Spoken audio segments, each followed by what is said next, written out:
我真的不记得了。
没有，我就是很早之前就听说过了。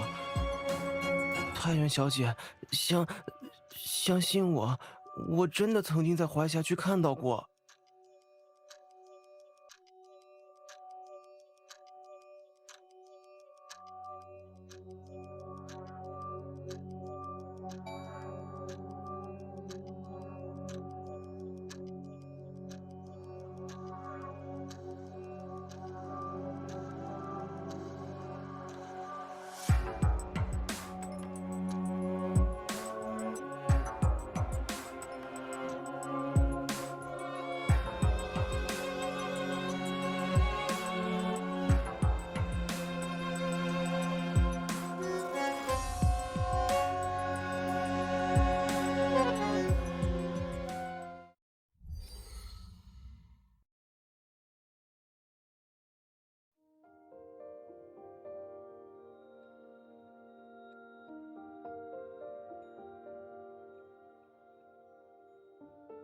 不好意思，本律所暂时不接受委托。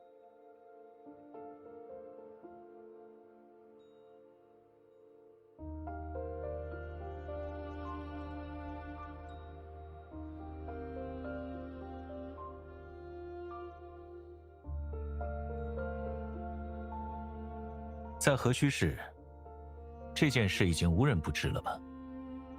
小姐，我想你来错地方了。我这里并不是万灵局，而且律师事务所的规矩是按时收费。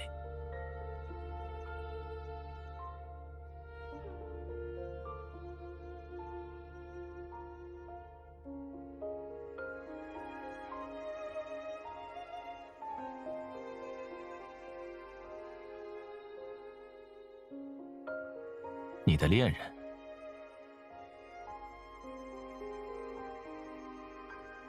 你过来一些，让我看清你。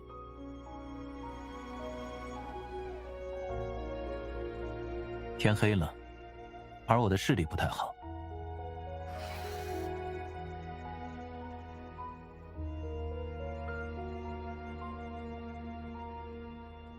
还是这样好。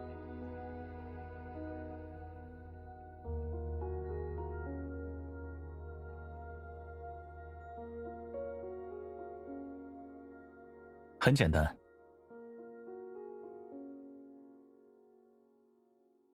除了已经预约好的客户，想要找到我的律所，必须解开禁制。而用来解开禁制的方法，我只教了你一个人。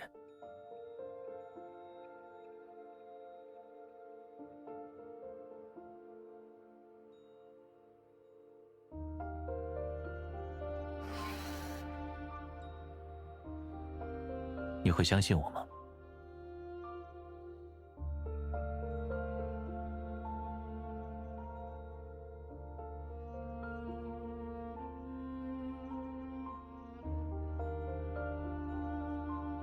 先回答我，你相信我吗？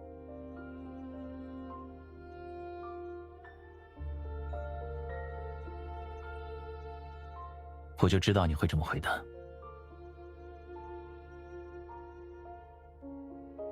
你来找我，是想调查混沌狩猎的吧？还编了这么蹩脚的说辞。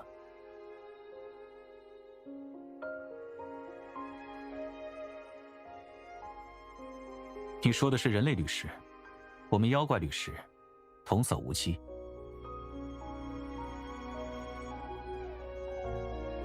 之前我说按时收费，你说价钱不是问题，怎么现在反而心急起来了？接下来这个客户，很早之前就和我预约好了，我需要先把他的委托处理好，才能专心来帮助你的恋人。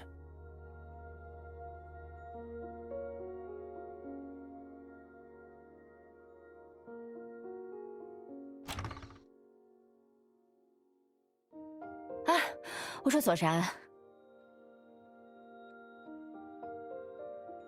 你这律所位置怎么越搬越偏，真是让我一顿好找。之前那个位置采光太差，我总是看不清，拿错暗宗。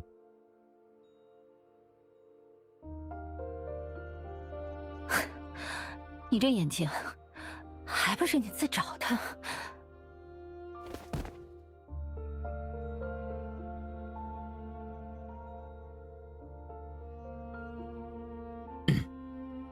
他的伤，可以由你来帮忙治疗吗？你所拥有的青鸟之力，对他身上所受的伤，正好有奇效。还是你来吧，就当是预支你委托的报酬了。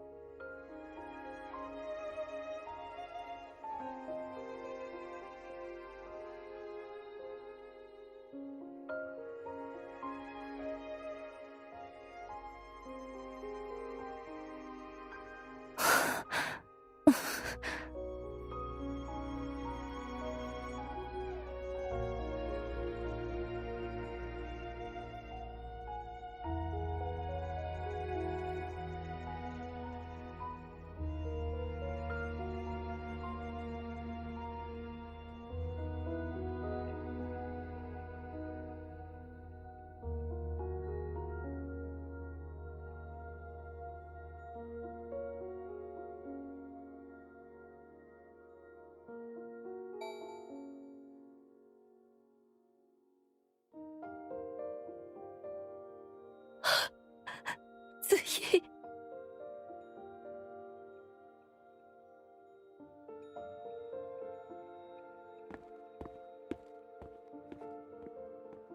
怎么样了？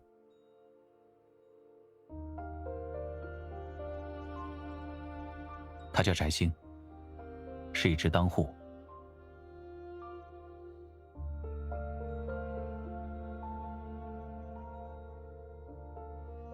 他本来也难逃厄运，只是后来被救了。翟星已是世间最后一只当户了。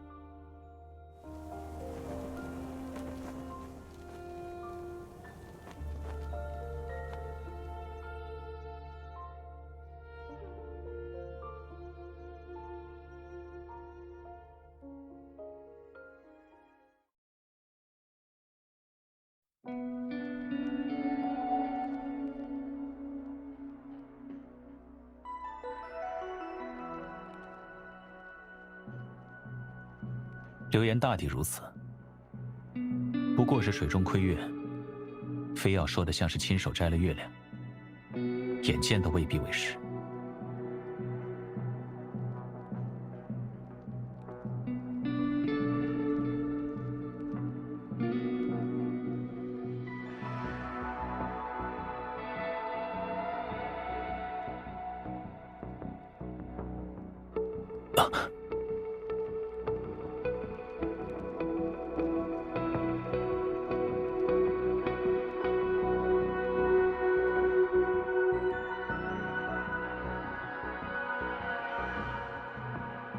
警报！警报！有天字级囚犯从球灵狱中逃跑，往环峡区长明街方向流窜，请求协助缉捕。犯人为不明原型扭腰，身中天雷，伤在右肩。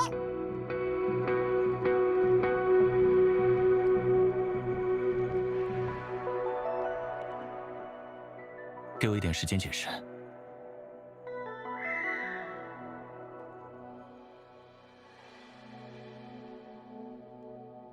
我是律师，很清楚这样是什么罪名。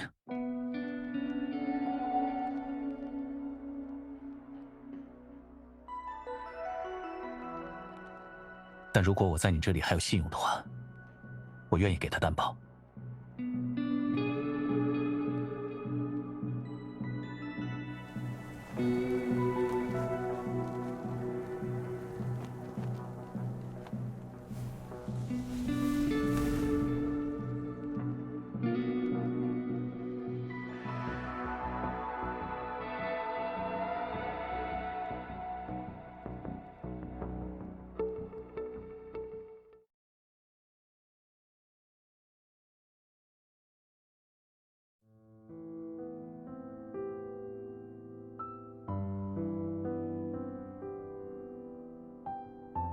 我来看你了，是不是让你等了很久？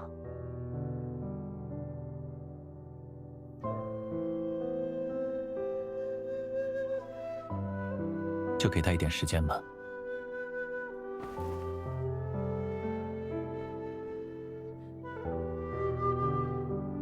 他的伤你比我更清楚，逃到这里，早已无力再做任何抵抗了。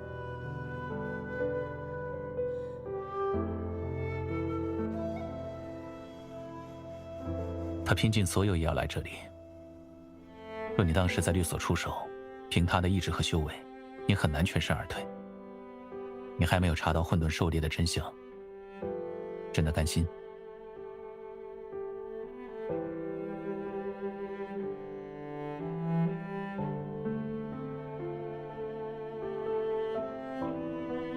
就包庇我这么一次吧，太原小姐。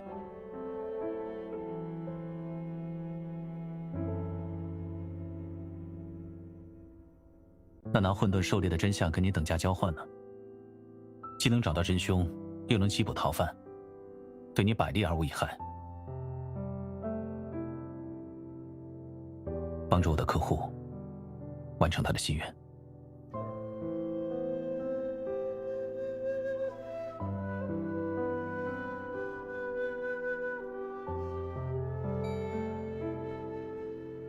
是啊，我也这么说，但不知道你会不会信。这些确实是写在我和这位客户的委托协议中的。应诉、立碑，以及料理后事。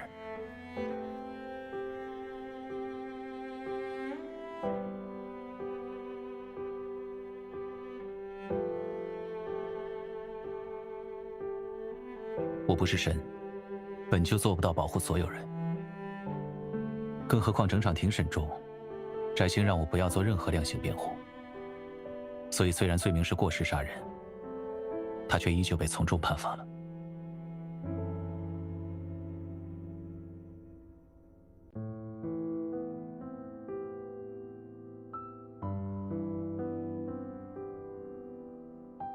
如果真能选，翟星和苏子怡，说不定都更希望是那样的原因。有的人族贪慕妖族的力量，想出各种契约试图控制妖力；而有的妖族暴虐残忍，以欺压统治比自己弱小的人族取乐。所以自古以来，人与妖之间纷争不断，直至万灵局出现，才渐渐达成现在和平共处的局面。但其实在这之前，就已经有人与妖能够和睦相处，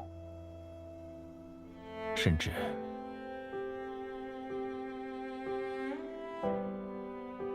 发展成了自愿为其生为其死的关系。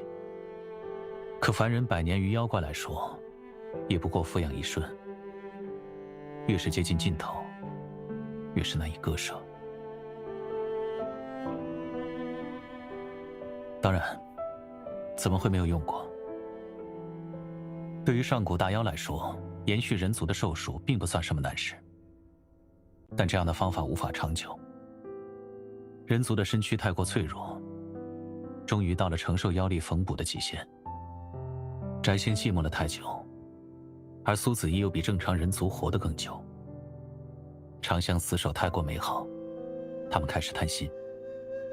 后来我问过他，明明有放弃修为变成人族，与苏子怡白头偕老的选择，为什么要结同生共死契？这是一种古老又危险的禁术，你不知道也很正常。这种契约可以让人妖之间共享所有妖力。人族有了强大的妖力，自然就与妖族一样寿数长久。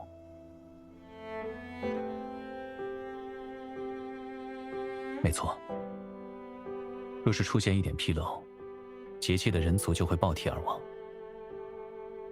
但放弃修为，对妖族来说与主动赴死无异。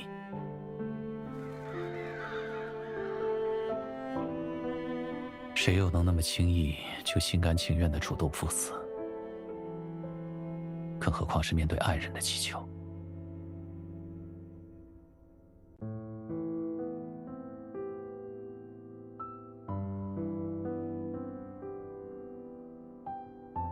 他们觉得做好了一切准备，自认为绝不会失败，但悲剧还是那样发生了。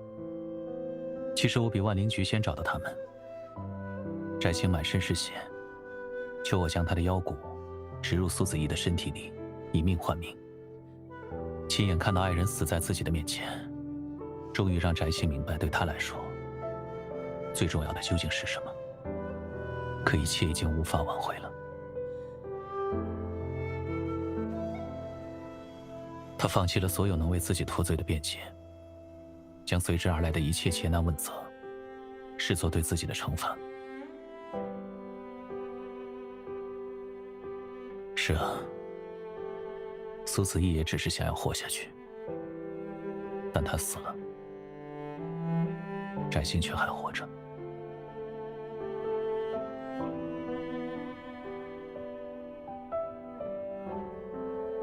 时间差不多了，我们过去吧。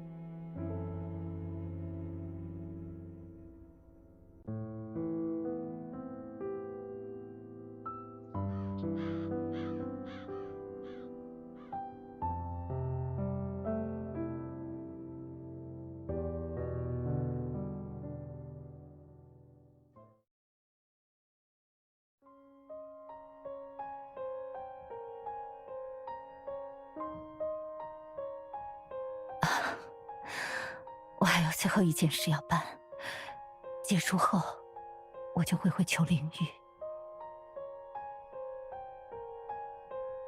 你真的想好了？这么多年，我就这一个心愿，从没变过。更何况，我这可是帮你，成情的话就别苦着脸。我不需要你这样帮我。成全我吧，左然。而且，你不是已经答应这位太原小姐了吗？食言可是不好的。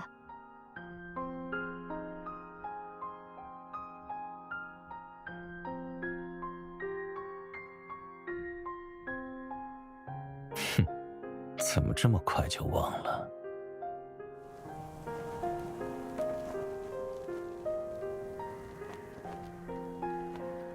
你不是一直在追寻混沌狩猎的真相吗？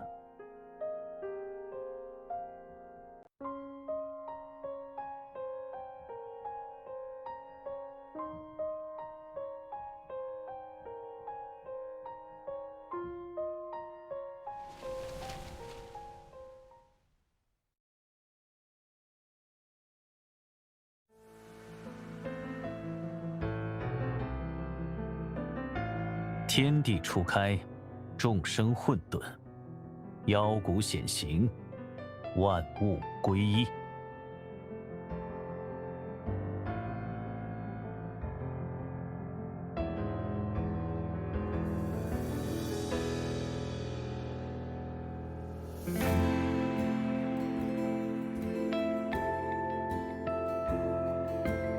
你不要再白白浪费力气了。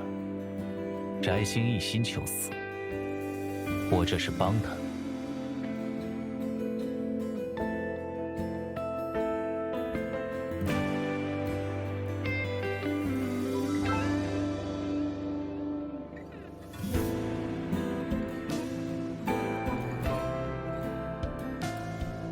是又如何？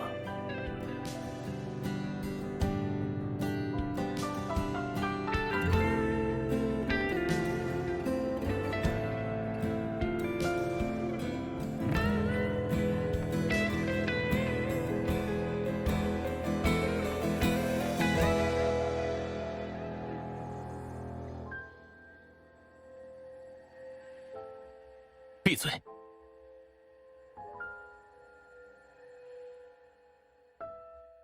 不过是利用你一个探员的身份打探万灵局的动向，区区一介凡人，也敢妄议本座？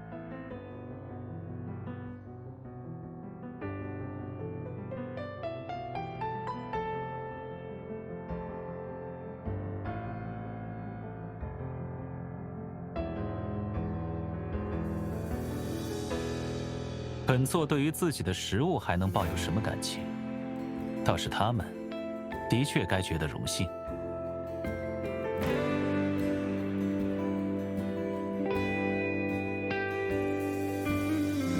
哦，之前那个天生腰骨残缺的鹿妖，临死前还对本座感恩戴德，就挺识相的。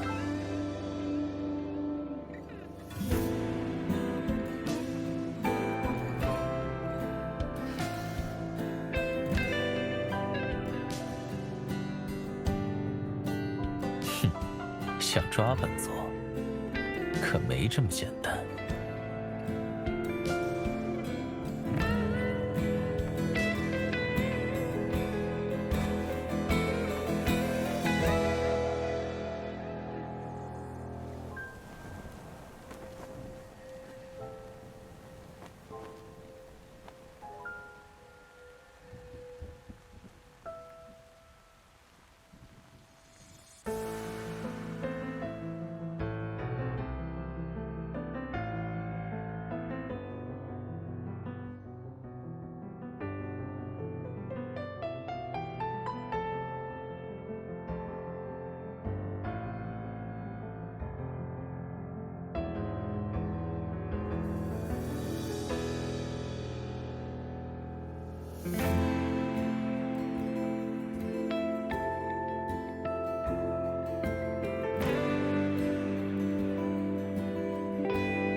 我说左禅，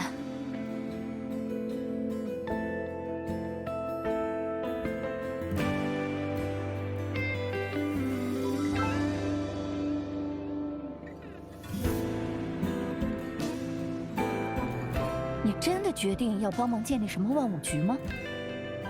那是万灵局。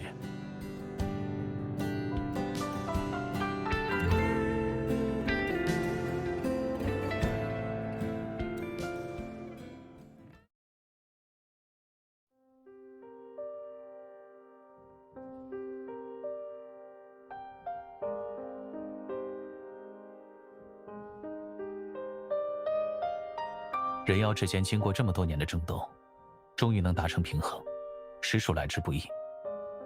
我们这些老妖怪活了这么多年，也该出一份力。你呀，就是喜欢把所有的责任都放在自己一个人的肩上。你说的是有道理，可也没必要将自己一分为二，让妖族来欺压妖族。你的名声怎么办？从前妖族跋扈，人族狡猾，世间混乱，生灵涂炭，大都是因为无法度、无秩序。我的名声比起这些，实在是微不足道。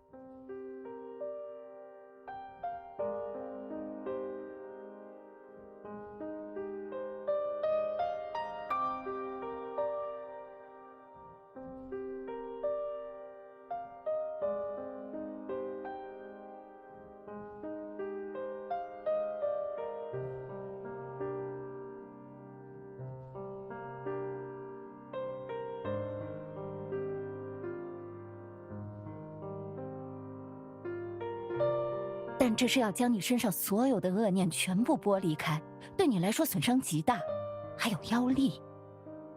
我已经吞噬了太多的恶念，它们在我的体内横冲直撞，很快就将凝聚成真正的实体。与其用妖力拘束它留在我的身边，还不如让它在这里压制需要受到惩罚的妖族。只要我还活着，这些恶念就掀不起什么风浪。至于那些损伤，就当作是对我的惩罚吧。我原本也该付出一些代价，毕竟有个上古凶兽的名头。话是这么说，可我总觉得你只是寄居在混沌身体里的一个无辜灵魂。混沌为虎作伥蚕食恶念的时候，你还不存在于这个世界。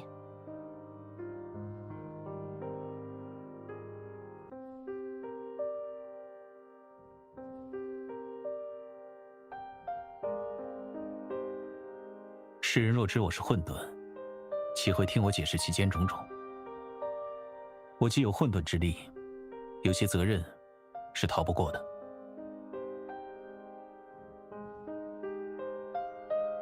好吧，我不劝你了，大不了以后你没那么强了，我多罩着你一点好了。好，我不会客气的。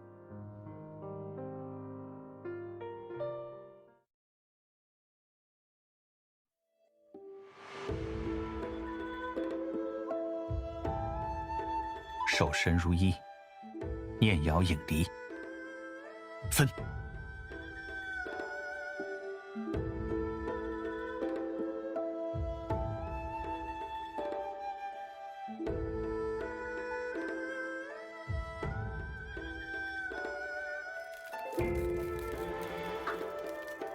宁静在心，思尘破凝。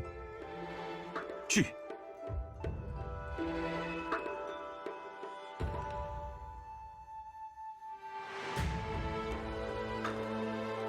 左然，你将本座囚禁于此，必将因此付出难以承受的代价。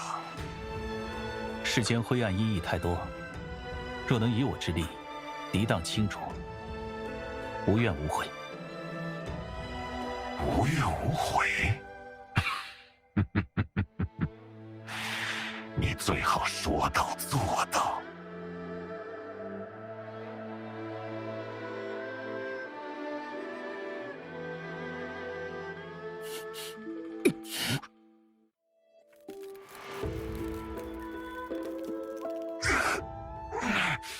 人族弱小贪婪，本就不配与我们为伍。你帮他们，根本不值得。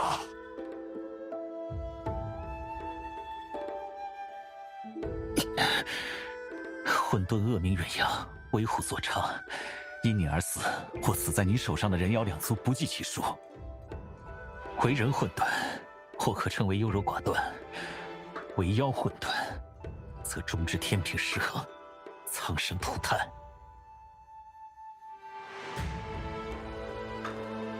如今有了新秩序，唯望人间改天换地，重见清明。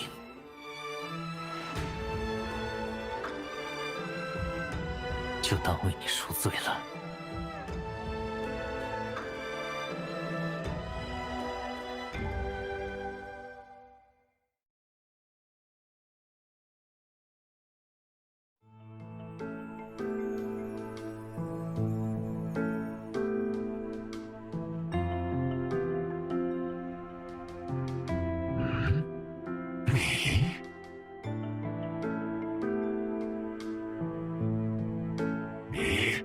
就是你，就算移开视线，本座也知道你听得见。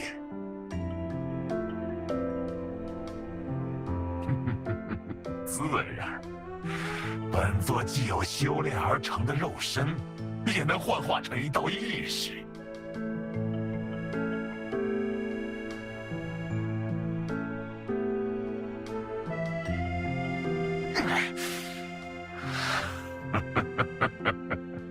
有意思，有意思。看来你与左然关系匪浅。原本我还在想，以他那种虚伪的性格，就算要死，也未必愿意以命换命。没想到，竟然是这样的因果。别着急。再过几百年，我们就会再见。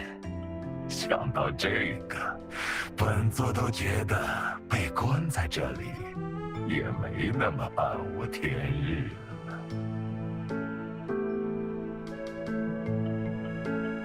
左然，那你之后打算去做什么？如今百废待兴，我我想先帮助万灵局制定一些最基础的规定，让他们能够更好地制衡人妖关系。之后，我想要开一间律师事务所。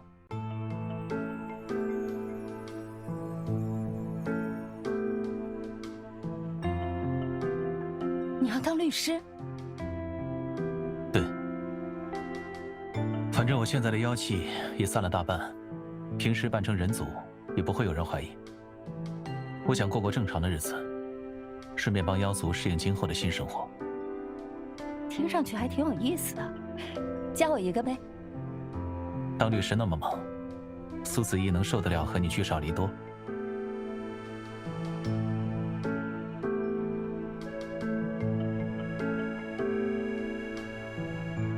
那边是不是有什么东西？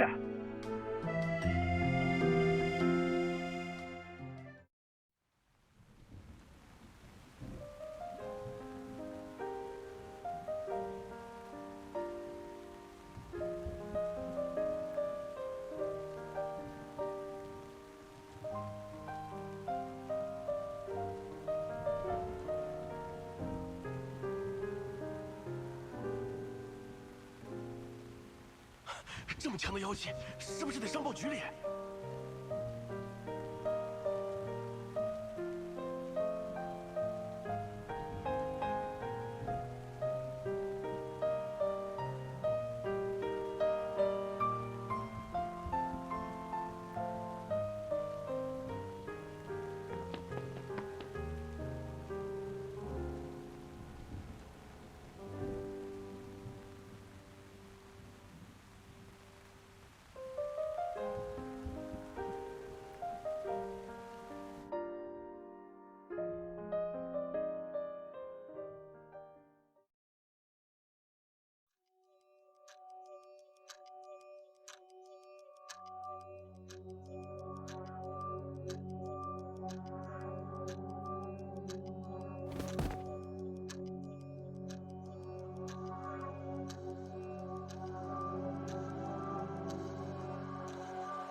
不要！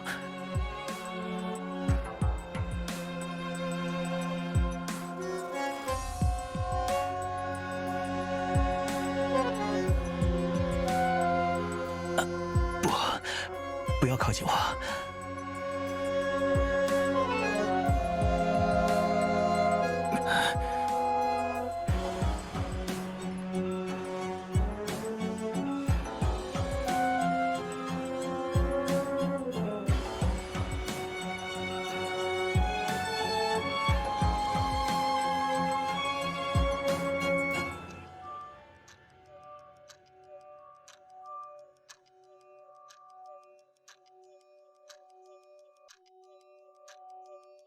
别动！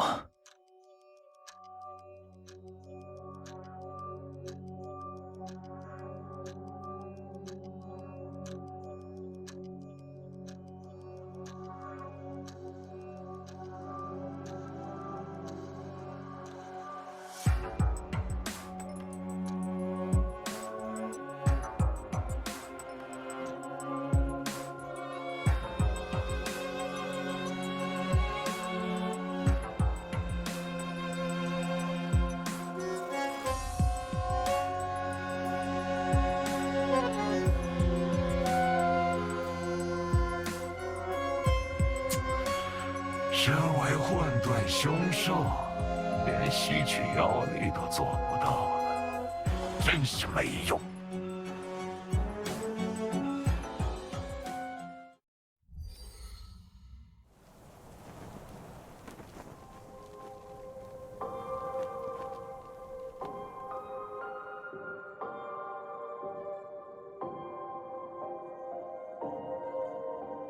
耐心点，慢慢看。你不是很好奇左人究竟隐瞒了什么？现在，我将所有真相都放到你的面前，那你的选择呢？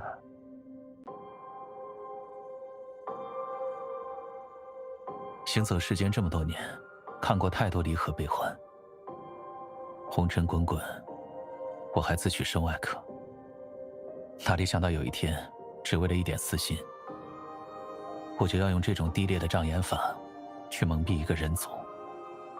若是你将所有的真相都告诉他，或许就不必一人去承担这一切。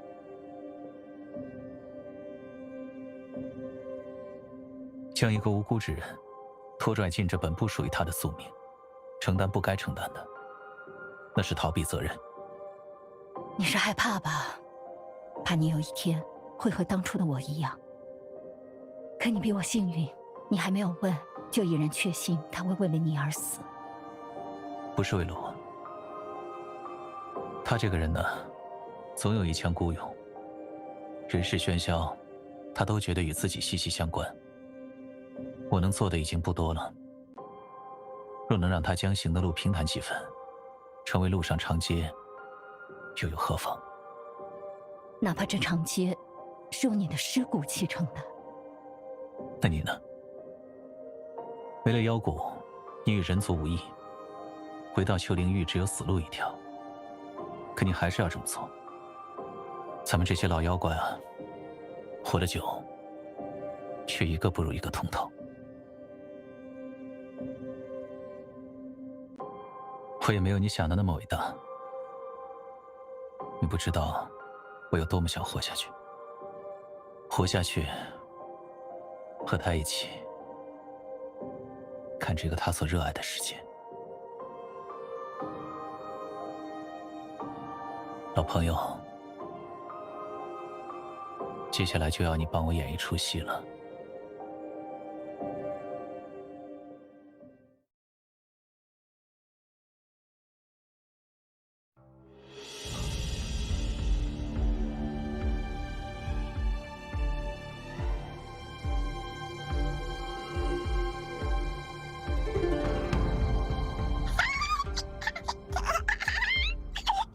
因为他是个蠢货。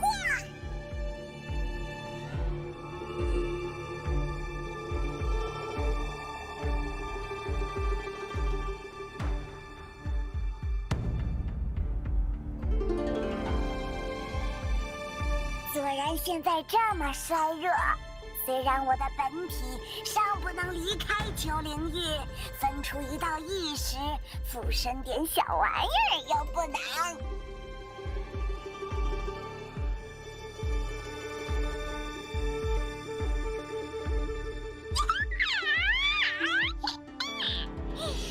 虽然一直在欺骗你、蒙蔽你，是我好心告诉你这一切真相。再说他现在这个样子，和你也脱不开干系。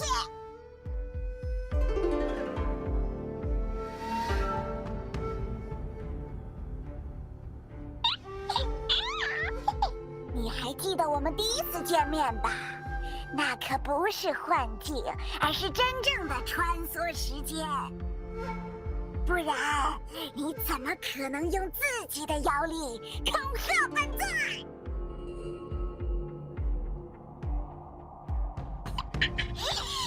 这是当然，只是左然当时妖力已然衰退很多，否则就不仅仅只有你的意识回到过去。在他剥离本座之际，你的意识因为在场，于是也成为丘陵域禁制的一部分。而你自己身负青鸟之力，至净至纯，正好克制浑浊邪恶的混沌。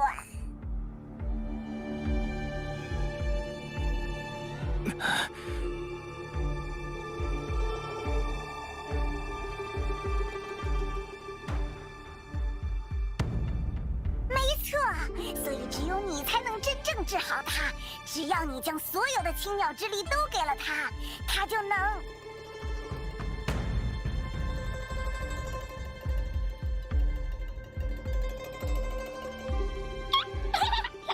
别这么有戒心嘛，说不定我只是想做点好事呢。别听他的，混沌最擅长的就是迷惑人心。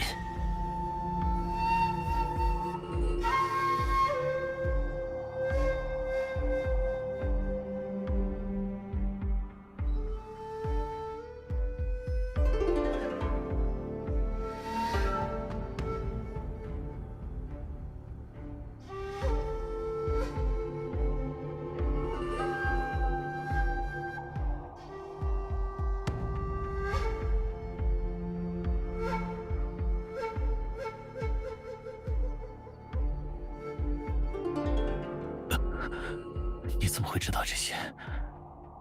是恶念告诉你的。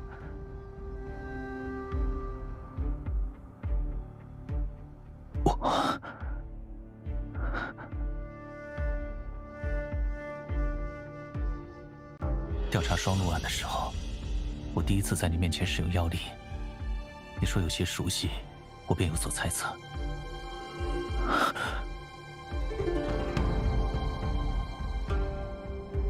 我剥离恶念时，你也在，可是怎么会？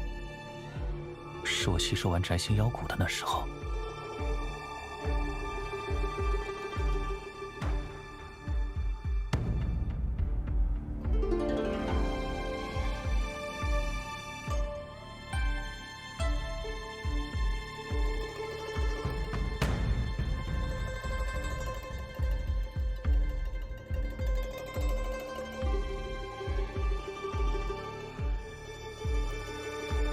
其实你不用在意恶念说的那些，他不过是想利用你活下去罢了。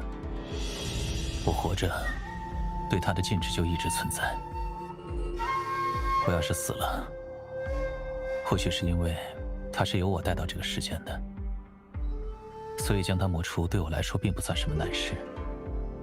他不想死，才一直阴魂不散，在暗地里动各种手脚。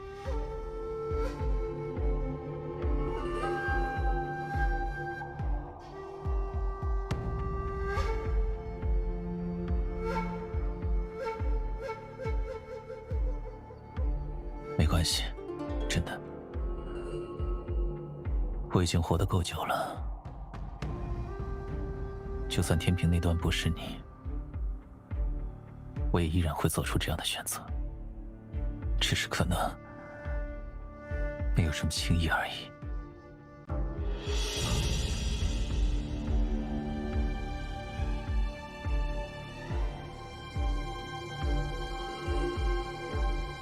可如果站在我身边，结局只会变得悲惨呢。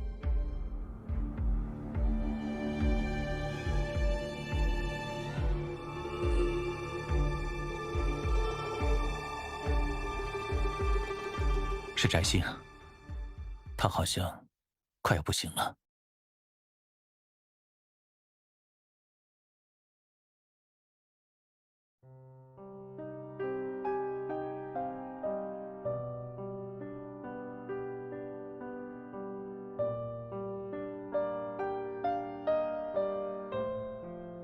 谁？是你们来了。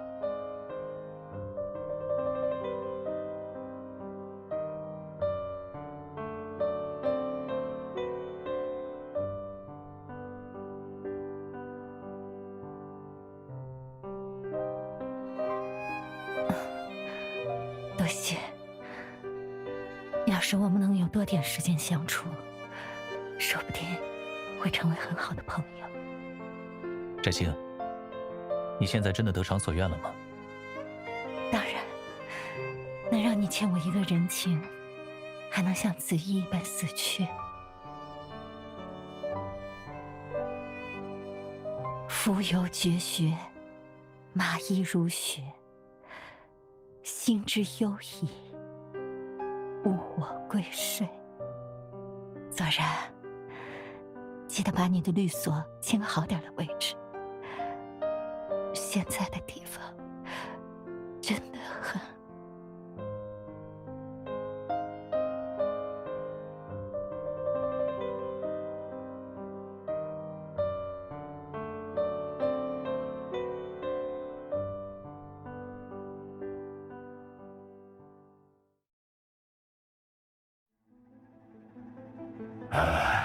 左然，你知道为什么本座一直坚信，总有一天，本座会强过你吗？你和人族相处太久了，都从他们那里沾染上了情感这种坏习惯，这只会让你变得越来越软弱。借一个没了妖骨的灯户，就能把你引到丘陵月来，你可真是越发没用了。你怎么就知道我不是在顺水推舟呢？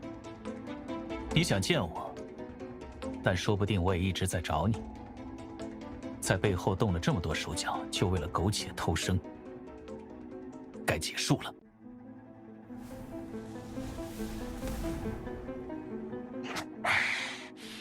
你还是这么难杀。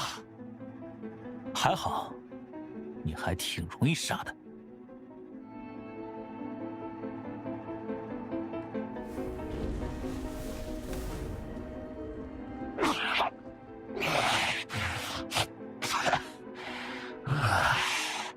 这才有点混沌的样子嘛。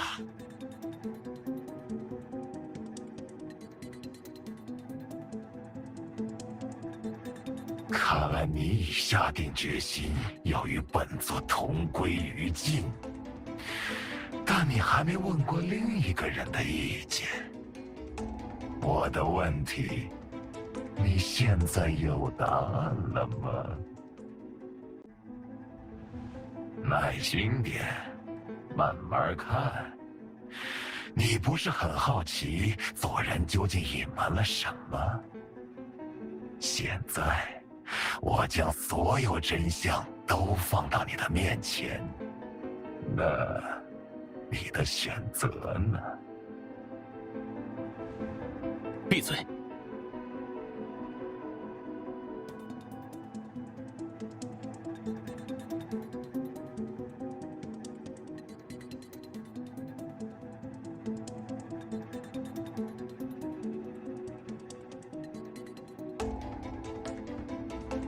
就是说呀，左然，你就这么自作主张的替人家决定了？这可不像你。别再听他说的任何话，这一切已经到该结束的时候了。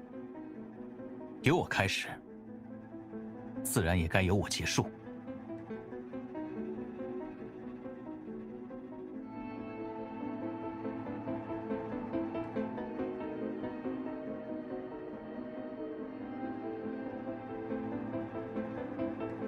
但如果没有我在背后推波助澜，诱导你、驱使你，你怎么会被拽进这场漩涡？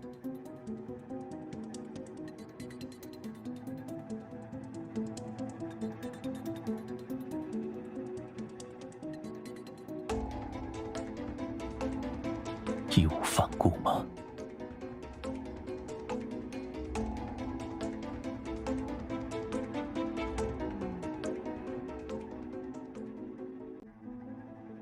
好，好，好，真不愧本座花了这么多心血。那，你就义无反顾，赶快救左然吧。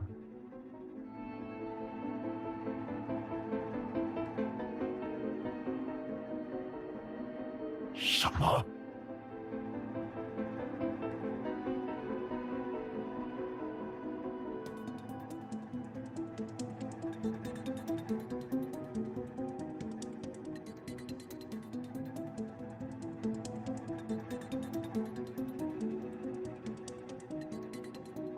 有可能会死的，就像苏子怡那样。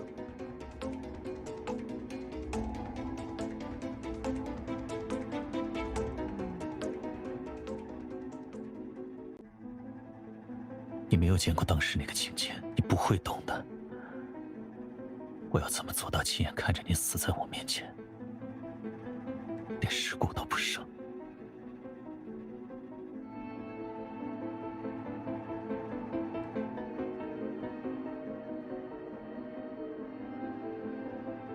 不，左然，你不会想要这样的。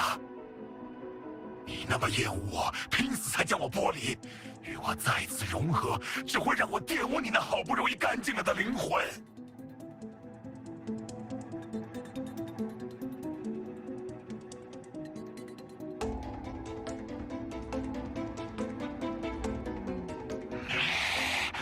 你竟敢违背本座的心意，本座要你陪葬！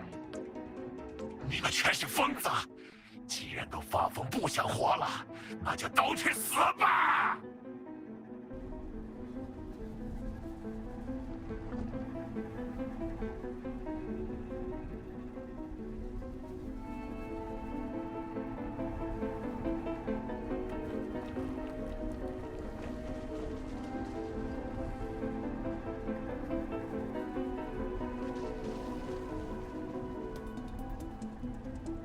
要做什么？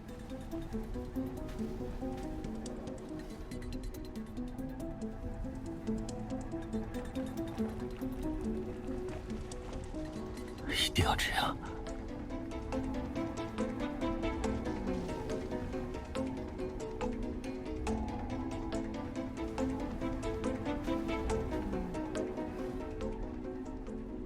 这些年来，我总觉得自己像是漂泊于世间的孤魂，深恩负尽，死生石有。我不像人们口中的混沌，也无法成为一个彻头彻尾的佐然，只能左右摇摆，踟蹰不前。但现在，我找到了自己。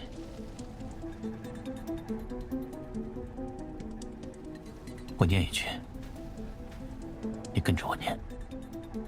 刚开始会有些疼，但我知道你能坚持住。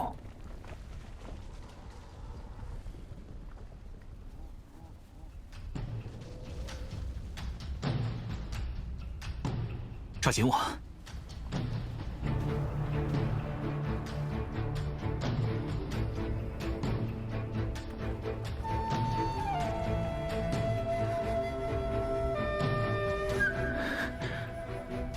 终于只剩我们两人了。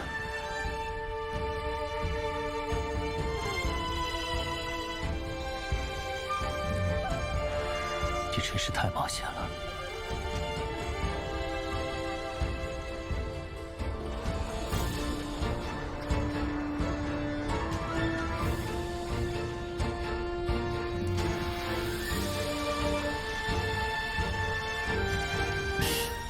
不，你比我更勇敢。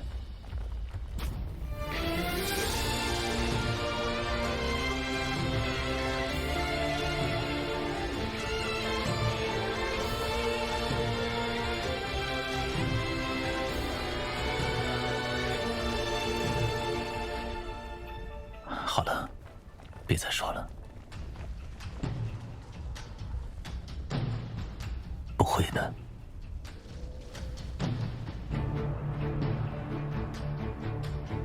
如今我们已经结下同生共死契，你的命便有我的一半。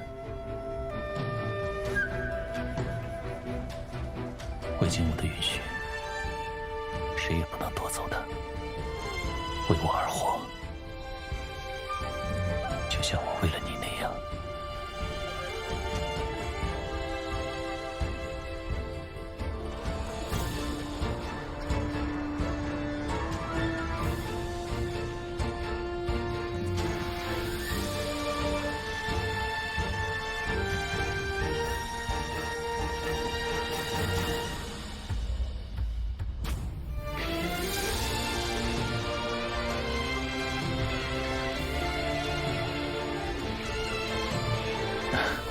做什么都好，有了你的眼睛，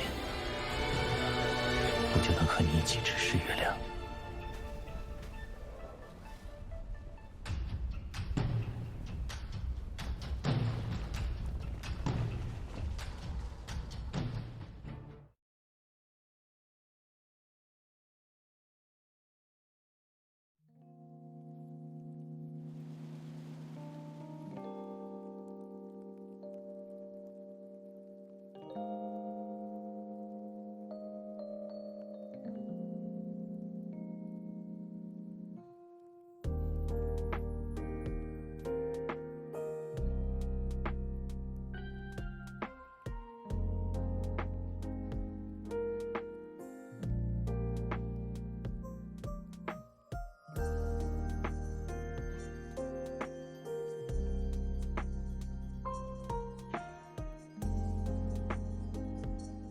左律师，今天怎么下班这么早？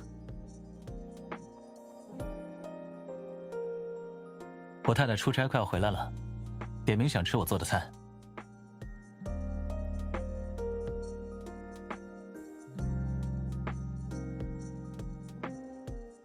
你不是说要等晚上才能回来吗？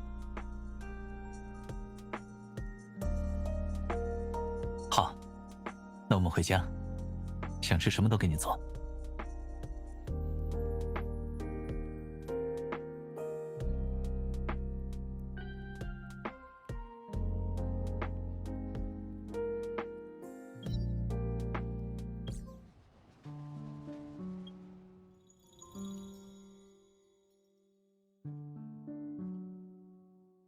是，虽然如今我也有了青鸟之力，但运用起来还不够熟练。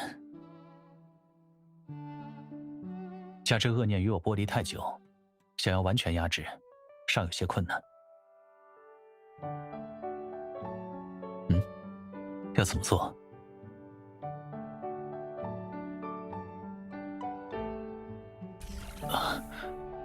我还没有完全领悟到力量运行的精髓，可以再来一次吗？我还没有完全领悟到力量运行的精髓，可以再来一次吗？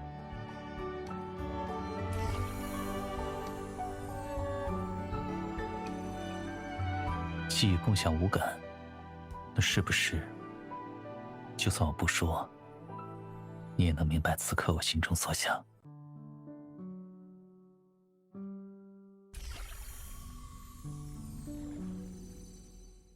这边有旧伤，所以偶尔会有些酥麻感。等习惯了就好。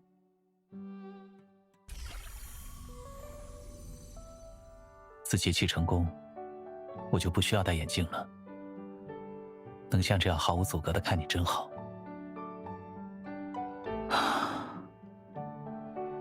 原来需要这样驱使这份力量，我似乎有些明白了。我已经觉得好多了，但你先别走，再陪陪我。我知道，但有些话不想真真切切地说给你听，也想清楚听到你的回答。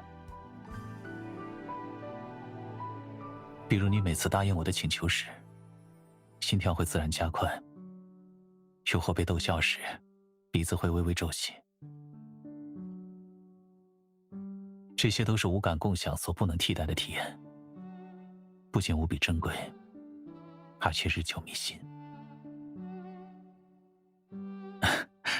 这才是生活，不是吗？看似会被忽略的细节，正好构成了我们共同度过的每一天。